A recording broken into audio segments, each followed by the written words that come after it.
Fantasy G Podcast with your host, Gerson Aguirre, where winning is everything.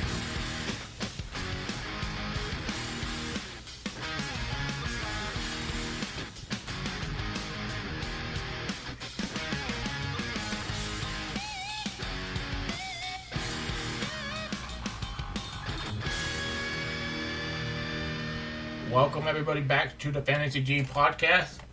This is week 4, waiver wire pickups of the week.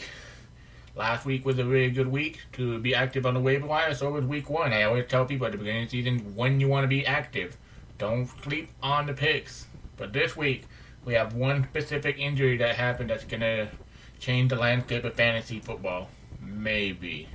But let's go ahead and start off with our quarterbacks of the week that I will add. Now remember, these are quarterbacks you want to add in Superflex League, Dynasty League, 2 quarterbacks league.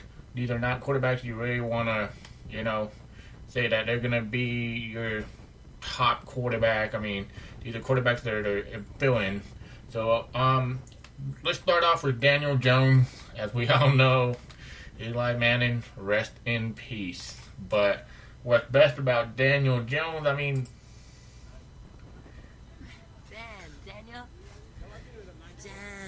Damn, Daniel, back at it again with the white van. Damn, Daniel, he's back at it again with the touchdown.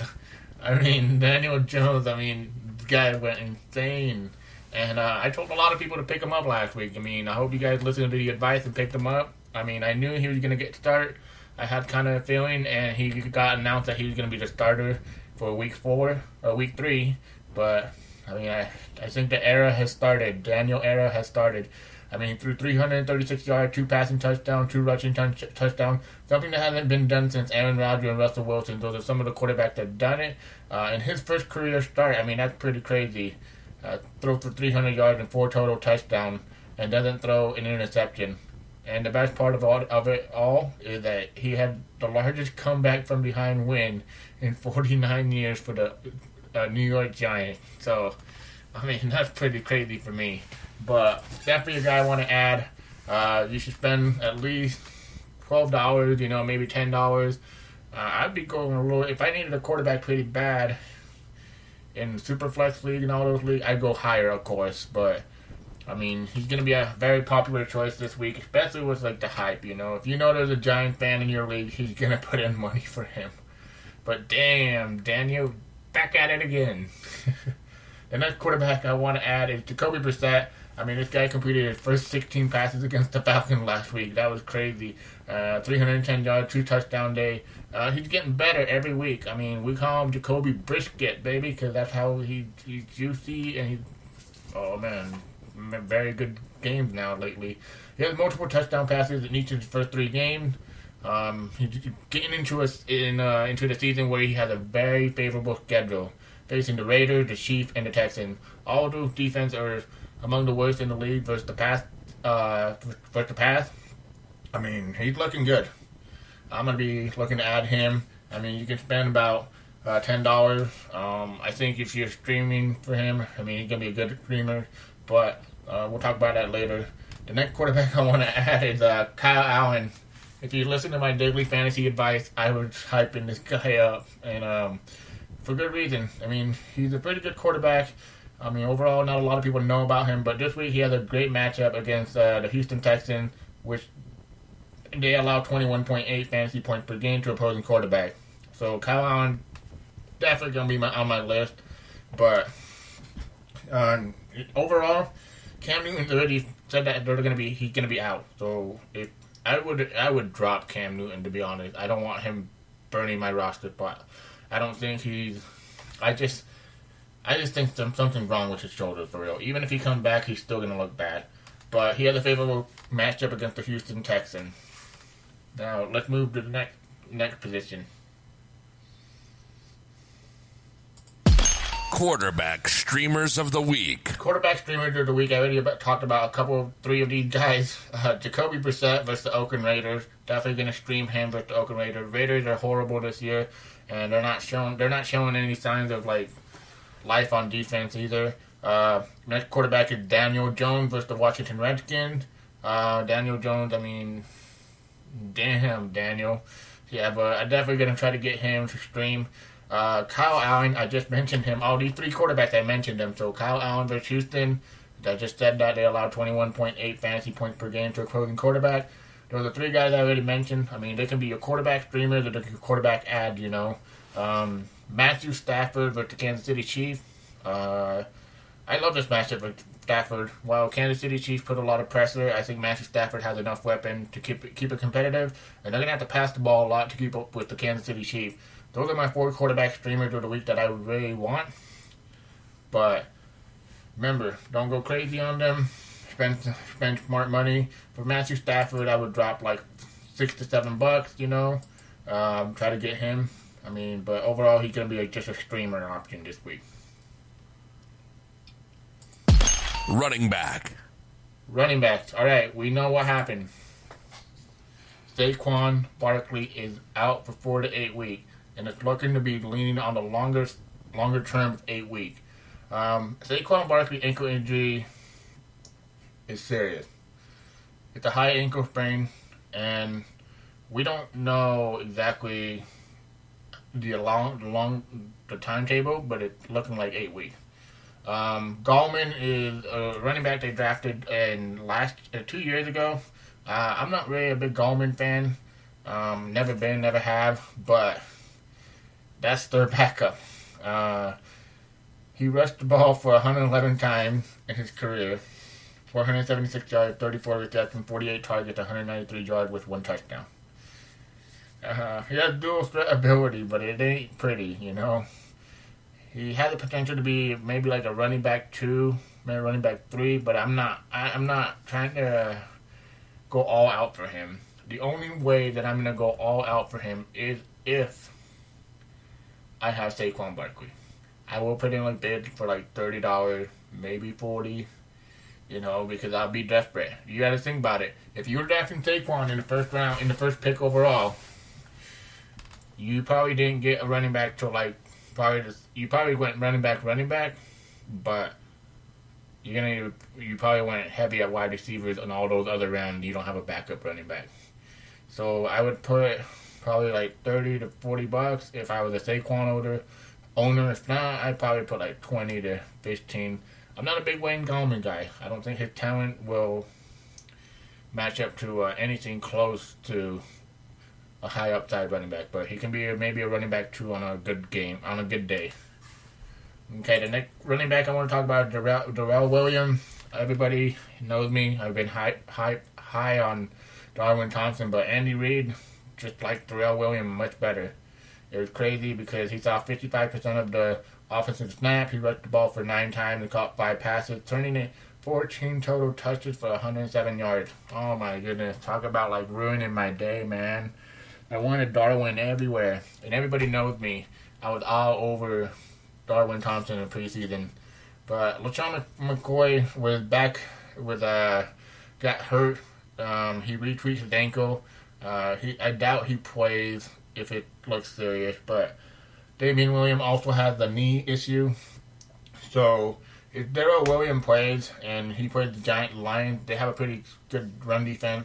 They're pretty good at the front 7. But overall, I mean, yeah, you're going to want to pick him up. Maybe spend like $15 to $10 on him. He's only 5% owned, so overall he can be a good pickup this week. I think a lot of people will pivot to Wayne Gallman, but I would more likely try to get Darrell Williams. Not Darren Williams of the Utah Jazz or New Jersey Nets. I'm from Utah, so obviously I know Darren Williams, or Deron Williams, whatever they call him. But yeah, Darrell Williams gonna be a high pickup. Like I said, this week it's not really a high waiver ad. Like, they're really not someone I'm willing to waste my whole waiver budget on or get high waiver priority for them. But yeah, Rex Burkhead,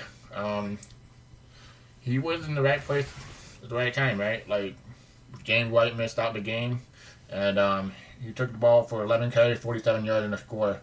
Well, that's only good in a PPR because he got 6 catches. Standard, yeah. But maybe put like a little bit of money on him, maybe like $6 to $8. I mean, put him on your stash him on your bench, Especially with Michelle knee injury. I mean, it looks like he's going to be the guy that would come in and be kind of in the picture. But one of the biggest reasons why I like Burkhead more this week is because there's no more Antonio Brown. There's no Gronk. Not that we care about Gronk anymore into our Patriot chair load. But obviously, he's going to get a lot of receiving volume with no Brown there. His volume will go up.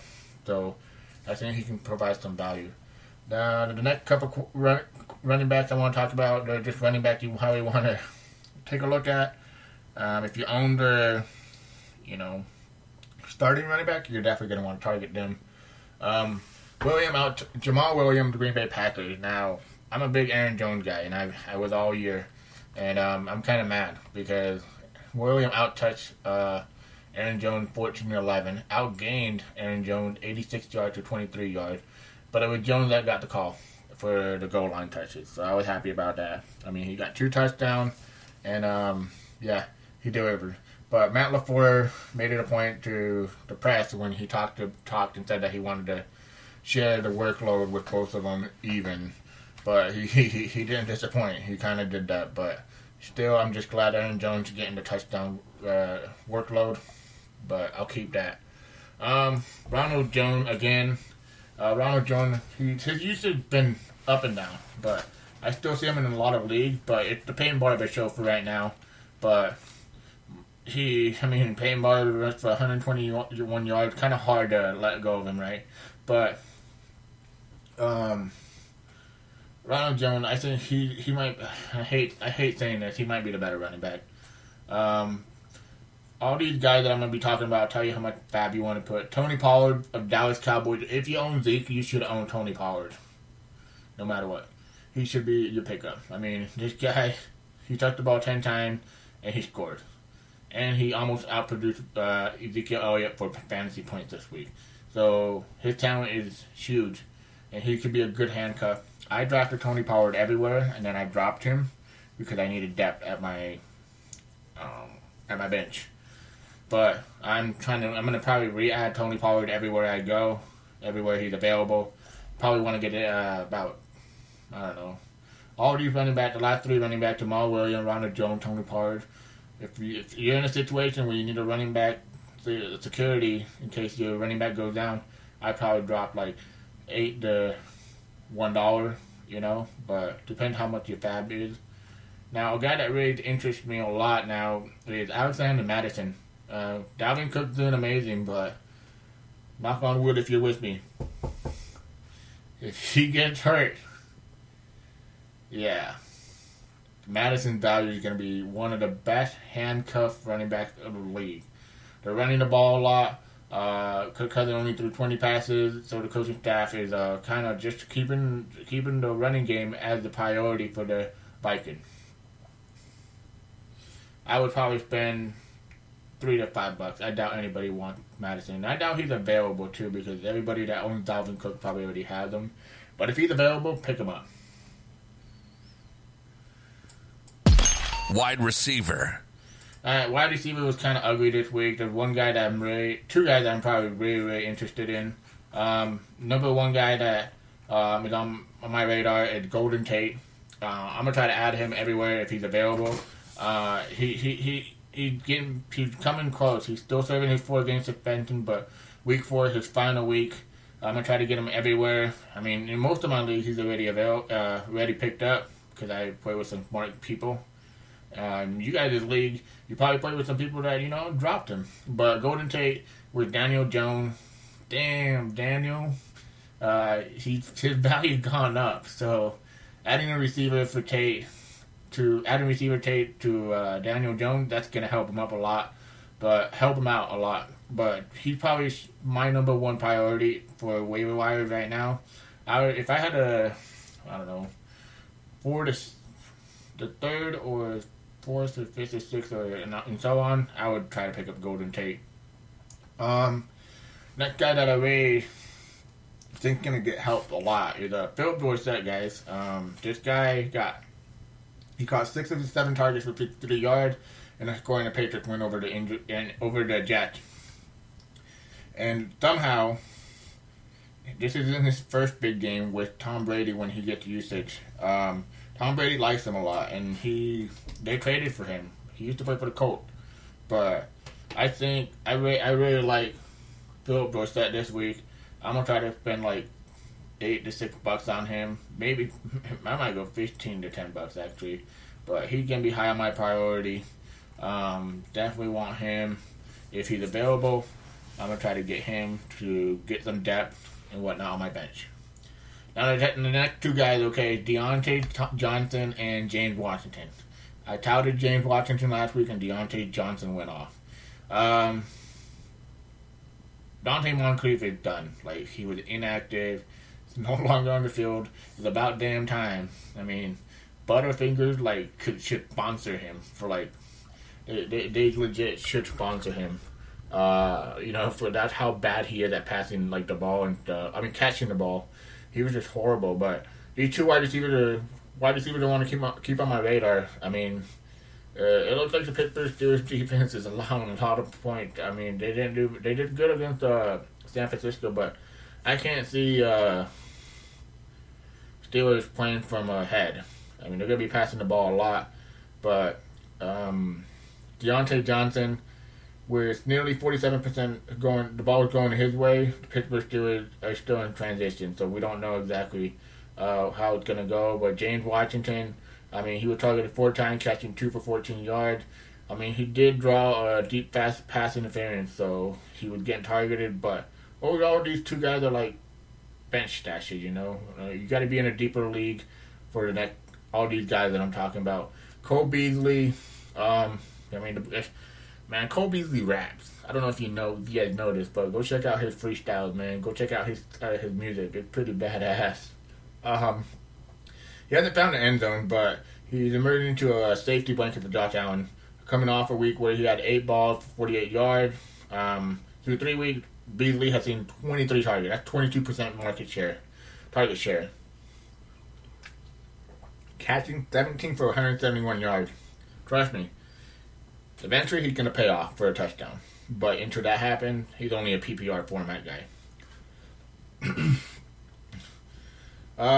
Kenny Stills of the Houston Texans. All these guys that I'm talking about right now, after Philip Dorsett, I would spend like $5 to $3, not too much.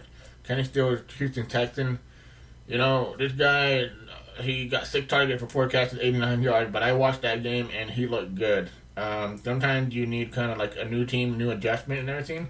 And Deshaun Watson, when he was in trouble, he looked at Stills. It was kind of crazy, but it's not a bad idea maybe to put him on your roster, you know. Preston Williams, Miami Dolphin. Yeah. I swear I always say that I would never put a Miami Dolphin player in my lineup, but if there was one, Preston Williams would be that guy. He had more targets come to him with Josh Rosen first start. 12 targets. I mean, in the first 2 games he had a total of 11, so this still looks like they're going to target him quite a bit. If you're desperate, I mean, yeah, add Preston Williams. Tight end. Tight end, it's pretty simple, guys. Will Disley, man. This guy, I've touted him. I talked about him. Will Disley now has 11 catches on 12 targets for 112 yards and 3 touchdowns. 3 touchdowns over the last 2 weeks. And that touchdown came with no time on the clock. So that shows how much Russell Wilson will look for Disley. He depends on him. He thinks he's his best target. I mean, they have the DK Metcalf. They have Tyler Lockett, Jerron Brown, but Will Disley's the one that got the game-winning touchdown, I guess you can say, with no time on the clock. I'm going to spend like $5 to $10 on him. I think Will Disley is a great tight end for a safety blanket and someone you can add, you know. Next guy I'm going to talk about, he's kind of like a rookie, kind of up-and-coming guy, Dawson Knox of the Buffalo Bills. Knox was almost like non-existent the first 2 weeks, but he only got like 19 yards, but last week he showed what he could do. I mean, this guy's an athletic tight end, rookie tight end. He played behind. He played for the Ole Miss, and the only reason why is because Evan Ingram was there. He was playing from behind him, but this guy's a 4.57 for a 40-yard dash. I mean, his role could get bigger. If you're in a deep league, maybe a double tight end league or whatnot, pick him up. You know, don't spend too much money. Spend like $1. Those are basically the tight ends I want to target this week. Not too many guys. Tight end streamers of the week. I already talked about these two tight ends, but I will tell you their matchups are better. Will Disley for the Cardinals. Basically, anybody that plays the Cardinals as a tight end, you should be targeting them. But Will Disley will be on your waiver wires, so I would definitely add him versus the Cardinals. The next tight end is Dawson Knox. I already talked about him. Josh Allen is going to get pressured a lot. Bill Belichick's going to try to disrupt him. So I can see Dawson Knox being a safety blanket. Now, while I say this, don't go out of your way to add, start him. I mean, he's just a deep, you're desperate. You don't have any other wide tight end to start, you know. But Will Disley is definitely my number one waiver streamer of the week for tight end. I'm going to try to get him in some of the tight end league where I have some other tight ends that are struggling. There's one league where I have Hawkinson and I'm just struggling, but I will add Will Disley probably in that league this week. All right. Defense, special teams, streamers of the week. This week is pretty simple for defense. I've learned over the years, you're gonna want to target defense that get sacked, get pressured, get interception. But the one thing that I've been doing lately is targeting and this is a strategy you guys can do. If you're in Yahoo or ESPN and you have such a good team, over the season you'll develop a great team and your starting roster will be solid. If you can burn a spot and save your waiver money, your fab, or save your waivers, if you have an empty spot, of course, pick up your streamer of the week, your defense, but be one step ahead of your field, And when it comes to playoffs, you're gonna want to do this, but I usually do it during the season too. So this week is let's see, Indianapolis Colts. They're probably the top defense streamers of the week for me. Overall, they're just definitely the defense I want to target. The Houston Texans, they're another one I want to target. They're going to be playing, I have it right here for you guys.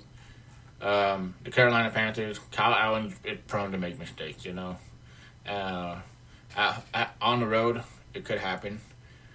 Seattle at Arizona, Kyler Murray. I mean, he's getting pressured. He's getting sacked. They sacked him 8 times last week. So sacks equal points. Baltimore versus Cleveland, another team that's getting a lot of sacks. That's allowing a lot of sacks. Cleveland Brown, they allowed so many sacks. They lost that game because of their offensive line. I don't mind Baltimore. They should still be available in some leagues.